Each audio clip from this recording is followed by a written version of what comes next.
কুমিল্লায় ভেসে উঠেছে বন্যার ক্ষত। বানের জলে ক্ষতিগ্রস্ত হয়েছে 1,10,000 ঘরবাড়ি ও 100 কিলোমিটার সড়ক। দেবে গেছে অনেক ব্রিজ ও কালভার্ট। সব মিলিয়ে জেলায় বন্যার ক্ষতি প্রায় 3,000 কোটি টাকা। ভুক্তভোগীরা বলছেন, ক্ষতি পুষিয়ে নিতে সরকারি প্রণোদনা সহ দীর্ঘমেয়াদী উদ্যোগ নেওয়া প্রয়োজন। হুমায়ুন কবির জীবনের পাঠানো তথ্য ও ছবিতে ডেস্ক রিপোর্ট। স্মরণকালের ভয়াবহ বন্যায় প্লাবিত হয় কুমিল্লার 14 উপজেলা। কোনো সড়ক হাঁটু থেকে বুক সমান পানিতে তলিয়েছিল। টানা 10 দিনের বন্যার পর অনেক জায়গাতেই সড়ক থেকে পানি নেমে গেছে, ভেসে উঠেছে বন্যার ক্ষত।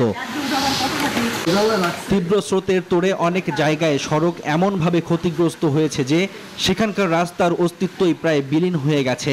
ক্ষতিগ্রস্ত হয়েছে 26টি ব্রিজ কালভার্ট, এর মধ্যে একেবারে ভেঙে গেছে কয়েকটি ব্রিজ। গ্রামীণ জনপদের কাঁচা সড়ক ও রাস্তাও ব্যাপকভাবে ক্ষতিগ্রস্ত হয়েছে। এনজিওর কিস্তি প্রথমবার বিকাশ পেমেন্ট করলেই 20 টাকা ইনস্ট্যান্ট ক্যাশব্যাক। বুড়িচং থেকে পালপাড়া পর্যন্ত যতগুলা রাস্তাগুলা এমনভাবে ভাঙছে, 10 ফিট 5 ফিট দূরে ভাঙছে। কোনো জায়গায় 3 ফিট, কোনো জায়গায় 2 ফিট উঁচা নিচা হয়ে আছে, কারণ কোনো জায়গায় গাড়ি পাল্টি খাচ্ছে।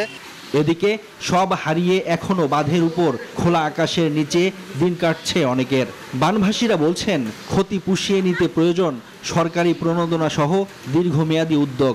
ঘরটা ভাঙানোর পরে তারপরে আমি গেছি গিয়ে আমার বাপের বাড়িতে থেকে আইয়া তারপরে সবার থেকে শুনতেছি যে আমার ঘর নাই মাল চাপানো কোনো কিছু নাই। কৃষিকাজ করে যা একটা ঘর তৈরি করছিলাম, বুঝছেন, অনেক কষ্ট। ওখান কাছে কৃষিকাজ করে ঘর তৈরি করামো, এটা সমর্থ নাই আমার কাছে।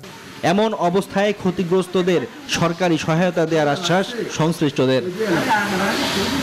Desk report, news 24।